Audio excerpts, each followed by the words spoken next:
నమస్తే. Welcome to our channel. నేను రవీంద్ర బాబు. భారతదేశ హోంశాఖ సహాయ మంత్రి బండి సంజయ్ కుమారుడు బండి భగీరథ మీద పోక్సో యాక్ట్ కింద కేసు నమోదు కాబడింది. ఈ విషయం మీద రాజకీయ ప్రకంపనలు లేగుతున్నాయి. ప్రతి ఛానల్లోనూ సోషల్ మీడియాలోనూ భారీగా రాజకీయ విమర్శలు నడుస్తున్నాయి.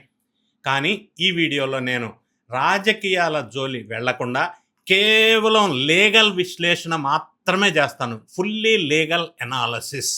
అసలు పోక్సో చట్టం కింద కేసు పెడితే నార్మల్ కేసులకి దీనికి డిఫరెన్స్ ఏంటి?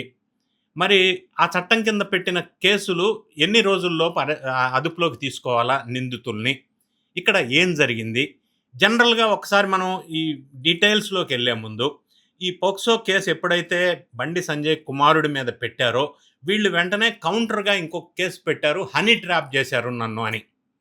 జనరల్గా ఉన్నత పదవుల్లో ఉన్నవాళ్ళు, ధనికులు, బడా బడా వ్యక్తులు ఈ కౌంటర్ కేసులు పెడుతుంటారు. సామాన్యులు అయితే పెట్టలేం మనలాంటి వాళ్ళం.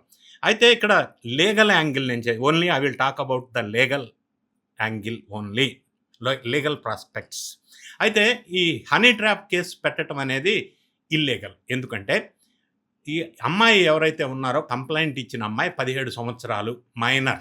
సో మైనర్ బాలిక మీద లేదా మైనర్ బాలిక నన్ను హనీ ట్రాప్ చేసింది అని ఏ వ్యక్తి చట్టం ప్రకారం కేసు పెట్టడానికి వీల్లేదు. It is illegal, not acceptable in legal frame work. అది ఒక సబ్జెక్ట్. రెండోది, ఈ పోక్సో యాక్ట్ కింద బండి సంజయ్ కొడుకు మీద పెట్టిన సెక్షన్స్ ఏంటి, అసలు ఏ సెక్షన్స్ పెట్టేది ఉండే, దీని పూర్వాపరాలేంటి, ఈ డీటెయిల్డ్ అన్నీ లీగల్ విశ్లేషణ ఎక్స్ప్లెయిన్ చేస్తాను రాజకీయాలకి జోలి వెళ్లకుండా. వీడియో చివరి వరకు చూడండి సబ్జెక్ట్ తెలుసుకోవాలి అని అనుకుంటే. ఇటీవల కాలంలో మనందరికీ తెలుసు, హైదరాబాద్లో పేట్ బషీర్బాద్ పోలీస్ స్టేషన్లో ఈ బండి భగీరథ అనే వ్యక్తి మీద 17 ఏళ్ల బాలిక కుటుంబ సభ్యులు ఫిర్యాదు చేశారు. అయితే భగీరథ తనను లోబర్చుకొని మద్యం తాగించి నగర శివార్లో ఒక ఫామ్ హౌస్లో లైంగిక దాడికి పాల్పడ్డారు అని చెప్పి ఆ బాలిక ఆ ఫిర్యాదులో డీటెయిల్డ్గా ఎక్స్ప్లెనేషన్ ఇచ్చారు. దీనిపై పోలీసులు పోక్సో చట్టం కింద సెక్షన్ 11 and 12తో పాటుగా బిఎన్ఎస్లోని పలు సెక్షన్ల కింద 8వ తారీఖు మే ఎఫ్ఐఆర్ కేసు నమోదైంది. FIR number 684/2026. అయితే అనూహ్యంగా నిన్న చీఫ్ మినిస్టర్ గారు ఆదేశాల మేరకు ఎస్ఐటి సిట్ ఏర్పాటు చేశారు. 3 రోజుల తర్వాత సీఎం ఇన్వాల్వ్ అయితేనే దర్యాప్తు స్టార్ట్ చేశారు, అప్పటిదాకా స్టార్ట్ చేయాల. ఈ కేసులో లేటెస్ట్ అప్డేట్స్ ఏంటంటే తెలంగాణ హైకోర్టులో ఈ భగీరథ మధ్యంతర బెయిల్ పిటిషన్ దాఖలు చేశారు నిన్ననే. ఈ విచారణ 14th హైకోర్టులో వెకేషన్ బెంచ్కి విచారణ రాబోతుంది. ఈ కేసుని సీనియర్ న్యాయవాది వైసీపీ ఎంపీ నిరంజన్ రెడ్డి వాదించబోవటం విశేషం. ఈ నిరంజన్ రెడ్డి గారు గతంలో సంధ్యా థియేటర్ త్రొక్కిసలాట ఘటనలో అల్లు అర్జున్ తరపును కూడా ఈయన వాదనలు వినిపించారు. అయితే ఈరోజు 13th మేన మధ్యాహ్నం 2 గంటలకు పేట్ బషీర్బాద్ స్టేషన్లో విచారణకు సిట్ నోటీసులు ఇచ్చారు ఈ భగీరథను విచారించడం కోసం. ఇక్కడ నేను ప్రొఫెషనల్గా ఎక్స్పర్ట్గా ఒక క్లారిటీ ఇస్తాను. సెక్షన్స్ కూడా నిందితుడికి పోక్సో చట్టంలో అనుకూలంగా పెట్టారు, ఇది నా వాదన. ఎందుకంటే యాక్చువల్లీ సెక్షన్ 7 and 8 కింద ఇంకా స్ట్రాంగ్గా ఈ కేసు పెట్టేది ఉండే. ఈ కంప్లైంట్ డీటెయిల్డ్గా సాక్ష్యాధారాలని బట్టి పరిశీలించిన తర్వాత డిఫరెన్స్ ఏంటంటే 7-8కి సెక్షన్ 11-12కి sexual harassment versus sexual assault, ఇది డిఫరెన్స్. సెక్షన్ 7 and 8 కింద పెట్టాలని ఎందుకు అంటున్నానంటే బాలుడి లేదా బాలిక శరీరంపై ప్రైవేటు భాగాలు స్పర్శ చేయటం, తాకటం, చేయించటం, ఇది సెక్సువల్ అసాల్ట్ అంటే. కానీ వీళ్ళు పెట్టిన సెక్షన్ 11 and 12 అంటే ఇవేం చెప్తాయంటే మాటలు కానీ, సౌండ్స్ కానీ, జెస్చర్స్ కానీ, పోర్స్ చూడటం కానీ, ఫిజికల్ హరాస్మెంట్ కానీ, ఆన్లైన్ హరాస్మెంట్ కానీ, ఇవి సెక్సువల్ హరాస్మెంట్ కిందకు వస్తాయి. ఇట్లా లైట్ సెక్షన్స్ కింద నమోదు చేశారు. ఇక రెండో పాయింట్ ఏంటంటే, నిందితుడిని కాపాడేందుకు మధ్యవర్తులుగా సహకరించినటువంటి వారికి సైతం ఉచ్చు బిగిసే అవకాశాలు ఉన్నాయి అని ఒక న్యాయ నిపుణులుగా నేను చెప్పగలను. ఆ విషయమే ఇప్పుడు చెప్తా. ఇందులో ఎవరు వ్యవహరించారు మధ్యవర్తిత్వానికి అనేది కూడా. పోక్సో చట్టంలోని సెక్షన్ 21 ప్రకారం నేరం జరిగినట్టు తెలిసిన వెంటనే పోలీసులకి సమాచారం ఇవ్వటం అనేది ఏ పౌరుడికైనా కనీస బాధ్యత. నేరం జరిగినట్టు సమాచారం ఉండి దాన్ని పోలీసులకు చెప్పకుండా దాచటం లేదా నిందితుడిని రక్షించే ప్రయత్నం చేయటం శిక్షార్హమైన నేరం.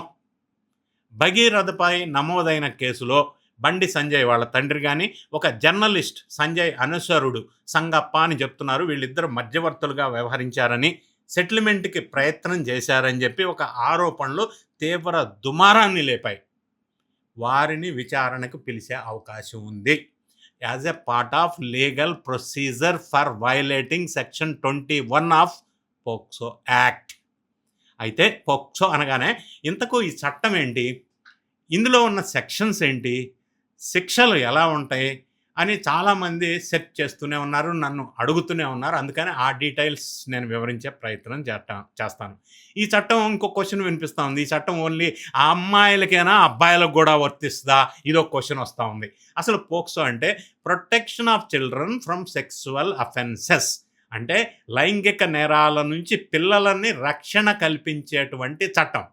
పిల్లలపై పెరుగుతున్నటువంటి అకృత్యాలను అరికట్టడానికి కేంద్ర ప్రభుత్వం వారు 2012లో అత్యంత శక్తివంతమైన ఈ చట్టాన్ని తీసుకొచ్చారు. 2012లో వచ్చింది పోక్సో యాక్ట్. చాలామంది ఈ చట్టం కేవలం ఆడపిల్లల కోసమే అని అనుకుంటారు జనరల్గా. కానీ 18 సంవత్సరాల లోపు వయసున్న అబ్బాయిలకైనా అమ్మాయిలకైనా ఎవరికైనా ఈ చట్టం అప్లికబుల్, వర్తిస్తుంది. పిల్లలపై జరిగేటువంటి శారీరక దాడులు, అసభ్య ప్రవర్తన, అసభ్యకరమైన వీడియోలు చూపించటం, పంపించటం ఈ చట్ట పరిధిలోకి వస్తాయి పోక్సో చట్టంలోకి. సాధారణ కేసులకు మరి పోక్సో కేసులకు మధ్య తేడా ఏంటి అనేది ఒక ప్రశ్న వినిపిస్తూ ఉంది, నన్ను అడుగుతున్నారు. ఇందులో కొన్ని కఠిన నిబంధనలు నిందితులకు చెమట్లు పట్టే విధంగా చేస్తాయి. ఈ చట్టం కింద కేసు గనక నమోదైతే నిందితుడికి అంత సులభంగా బెయిల్ రాదు. 24 గంటల్లో నిందితుడిని పట్టుకొని ప్రవేశపెట్టాలి.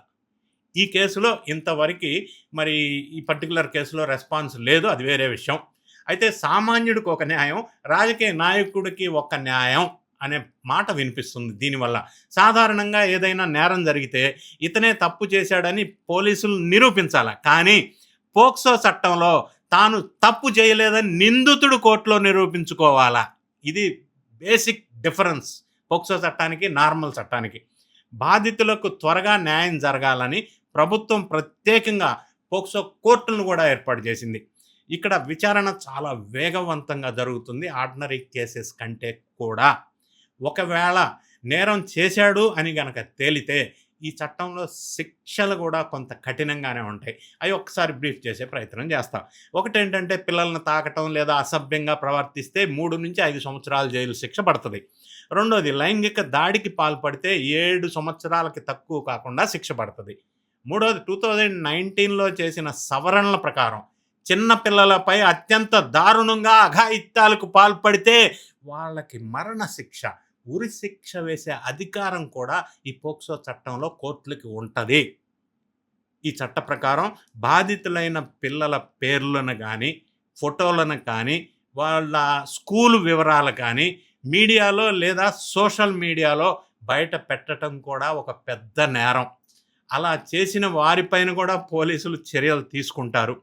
ఇక బండి భగీరథ కేసు నేపథ్యంలో ఈ చట్టం చర్చ వచ్చినప్పటికీ రాజకీయాలతో సంబంధం లేకుండా పిల్లల భద్రత కోసం మరి ఈ అత్యంత కఠినమైన చట్టం ఈ పోక్సో చట్టం.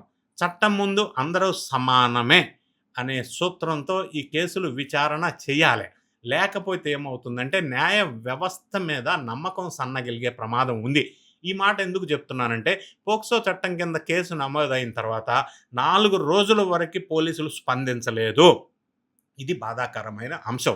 సీఎం గారు రివ్యూ చేస్తే ఆ డీజీపీ ఏమంటారంటే ప్రైమ్ మినిస్టర్ గారు వచ్చారు కదా, అక్కడ బందోబస్తు పనిలో మేము బిజీగా ఉన్నాము, అందుకని ఈ కేసు మీద ధ్యాస పెట్టలేదు, కాన్సంట్రేషన్ చేయలేదు అని అన్నారు. ఇది అత్యంత కీలకంగా మనం భావించాల్సిన అవసరం ఉంది. అంటే పోక్సో కింద కేసు పెట్టినప్పుడు చట్టం తన పని తాను చేసుకుపోవాలి గదా! అంటే వాళ్ళకొక రూలు, సామాన్యులకొక రూలా? ప్రైమ్ మినిస్టర్ గారి బందోబస్తులో ఉన్నాం గాబట్టి ఈ కేసు 4 రోజుల నుంచి ఇన్వాల్వ్ కారా? చీఫ్ మినిస్టర్ గారు ఇన్వాల్వ్ అవ్వాలా?